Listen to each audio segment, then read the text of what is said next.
Hey guys, Desolator Magic here with some Commander 2019 spoilers. This appears to be the remainder of the Madness deck. And I never did like Madness when it was in Standard. I thought it was gimmicky and it just kind of resembled Storm where you could chain a bunch of crap together, maybe if you're lucky, otherwise the deck does nothing. At the end of the day, it was an interesting but dumb unreliable gimmick, and so is it going to work in the Commander deck? After looking at all the spoilers today, no it's not. This deck is terrible. Now keep in mind, I love the Morph deck. I think that thing's wonderful. But this one, wow. So some of the cards are amazing, some of them are not, and I don't think there's enough Madness cards to fill in for the bad ones. So I think this deck is basically dead on arrival. So with that said, let's take a look at it. First off, we got Call to the Netherworld's a 1-cost black sorcery. Return target black creature card from your graveyard to your hand, and then if you happen to discard this, you can just cast it for 0. So that's pretty limited. I mean, it says black creature, but it could be mixed color as well. So I think in the black-red deck, you could get some mileage out of this in like a 3-color. I wouldn't even bother. Now that said, you should be able to get your commander out of the graveyard, which I think in the rules, you can let your commander go to the graveyard if they die instead of the command zone. And then if you should happen to, return them to hand, you can play them without the 2 mana per time that they died penalty. Not sure if that's the official rules, but that's the way my playgroup does it, and I'd recommend your playgroup just make up their own rules and their own ban list anyway. I mean, Wizards and those allegedly insider trading douchebags who run the commander ban list, they can't tell you what to do, okay? They're not sitting at your table playing with you. And if they are, call them an asshole and kick them out. So anyway, I don't like cards that work some of the time when you've got 25,000 cards to pick from. Run anything better than this.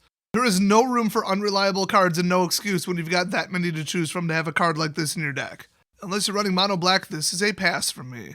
Next up, Rick's Mandy Dungeon Palace. You can tap it for a useless colorless, and if you pay 1 generic, 1 black, 1 red, you can tap it and each player discards a card. Activate this ability only anytime you would cast a sorcery.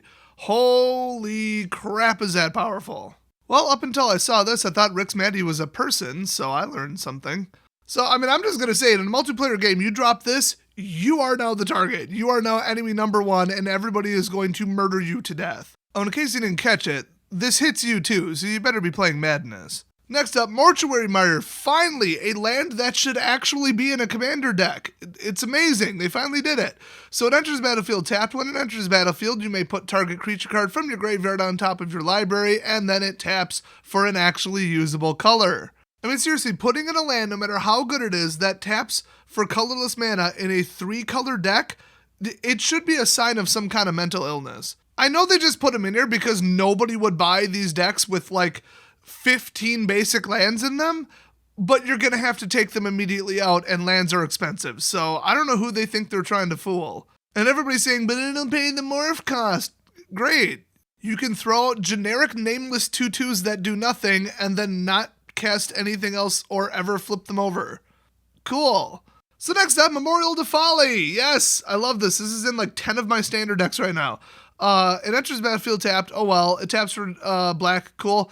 And then you can pay black +2 of any color and tap it and then sack it and return target creature card from your graveyard directly to your hand. This is just so good. You use it as a land until you need a creature back, and then boom. So having to kill your best creature twice is one of the most annoying things you can do to an opponent, and it's a good way to ensure victory. So taking this guy out of your back pocket, like in my brand new deck, which I might be streaming later today, by the way, to like revive your Ajani's Pride mate after they finally blew it up and now they have no cards left, they're dead. They just lost. They lost because you put this in your deck. This card is crazy. Next up, Drowned Yard Temple, because they're not willing to go more than about 3 years back for reprints here. You know, you don't want to accidentally add some value to these decks. So taps are colorless, so that's just mega thumbs up from me. And then you can pay 3, return this card itself from your graveyard to the battlefield tapped. How did it get there? Why do you want it? And why is it in your deck? I'd put this in like a land loop deck, which I'm almost starting to think that one of these does, and I just haven't caught on yet. But wow, take this out. I mean, I half expect to see Armageddon in one of these decks. Next up, Solemn Simulacrum. It's a 4-cost artifact creature golem, and it's rare, and when it enters the battlefield, you may search your library for a basic land card, put that card onto the battlefield tapped, then shuffle your library, and then when he dies, you may draw a card. I mean, the only bad thing about him is he's a 2/2 for 4, but I'd say that approximately makes up for the 2 effects. I'd probably throw him in as like filler in a commander deck, I guess. if I like couldn't get to 100. Next up, Hedron Archive. Okay, I'll give this one a pass almost because I really like this card, but it taps for 2 colorless, costs 4, and then you can pay 2, tap it, sack it, and then draw 2 cards. So that's not bad, but still, I mean, unless your deck is literally colorless or mono or something, this ain't gonna help you much. Next up, Key to the City. Never did like this card. It's 2-cost artifact, and you tap it and discard a card up to 1 target creature can't be blocked this turn. And then when it becomes untapped, you may pay 2. If you do, draw a card. So it's weird, narrow, I mean, kind of like madness only, maybe, unless you really just don't want to play your cards.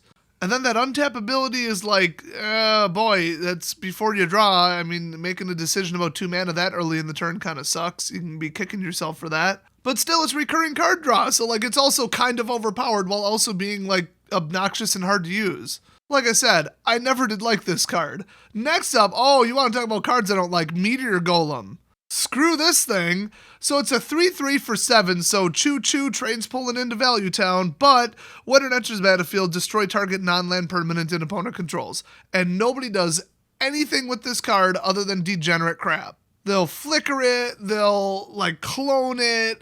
I've seen everything at this point. I'm just so sick of this card because otherwise, if you don't do something degenerate with it, it's garbage. It's a 3/3 for 7 and all it does is blow one thing up.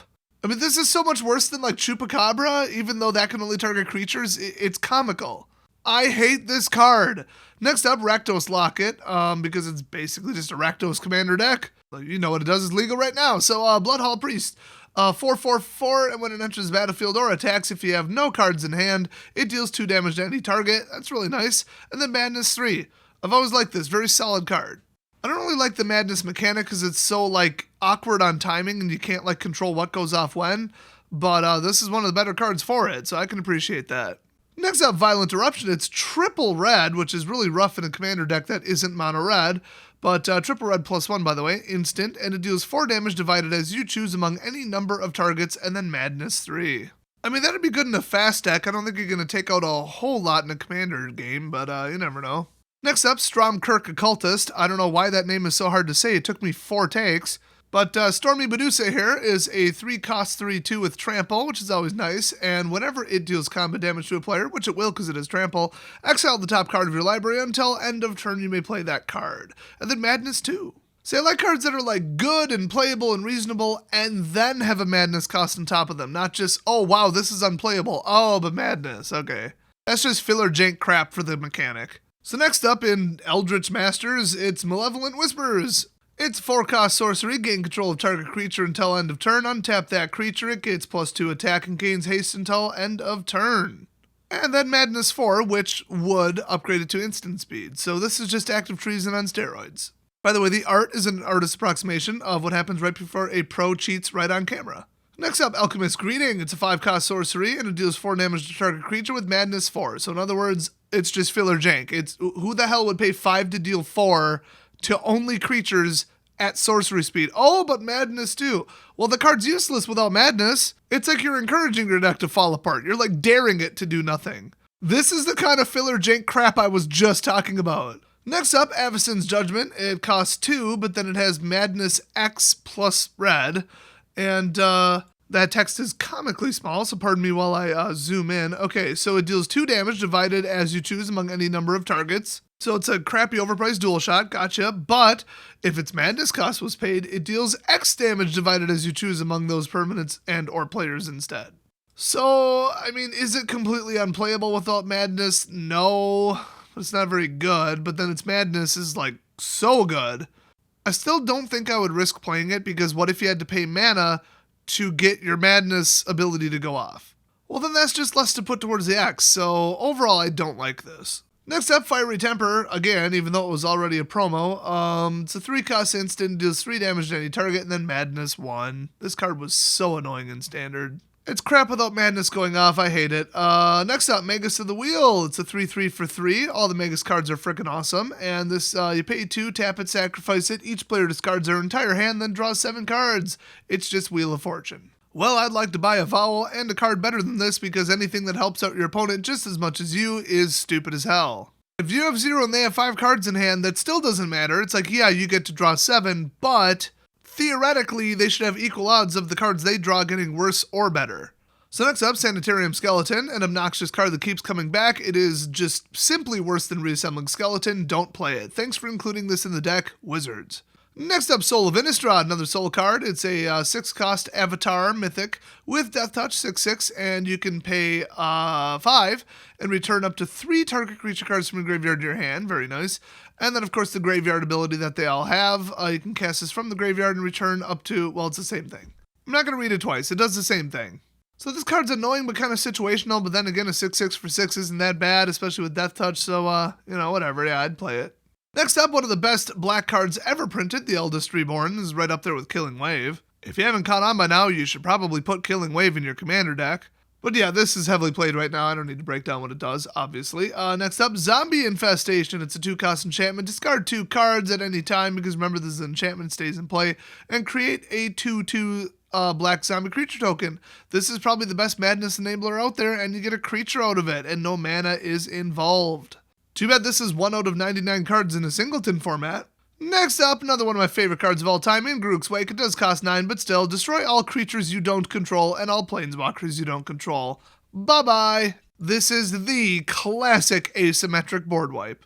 Next up, Murderous Compulsion. 2 costs, destroy target tapped creature, then Madness 2. I don't think that Madness cost being exactly the same as the casting costs really adds much. There are better alternatives to this. Next up, Nightshade Assassin. It's a 4-cost 2/1 with First Strike. When it enters the battlefield, you may reveal X black cards in your hand. If you do, target creature gains -X until end of turn, and then Madness 2. Oh, where do I start with this one? This will never be in your opening hand. If it is, who cares? It costs 4 and it'll come out too late. This is clearly in a 2 or more colored deck. By the time you have 4 mana, you won't have any black cards left in your hand. If you do, it'll probably be 1 or 2, which gets you absolutely nowhere. The Madness cost adds absolutely nothing to this because it's situational and timing based, and Royal Assassin is an infinitely better card. Also, once this is on the battlefield, it does basically nothing. Putting this card in your commander deck is a disgrace to Magic. Next up, Plague Crafter. Oh boy. Well, if it's good in Standard, it must be good in Eternal, right? Right? As it turns out, no. There are at least 10 cards I can think of right off the top of my head that are better than this, so, yeah. Take this one out the second you buy the deck. Next up, Grave Scrabbler.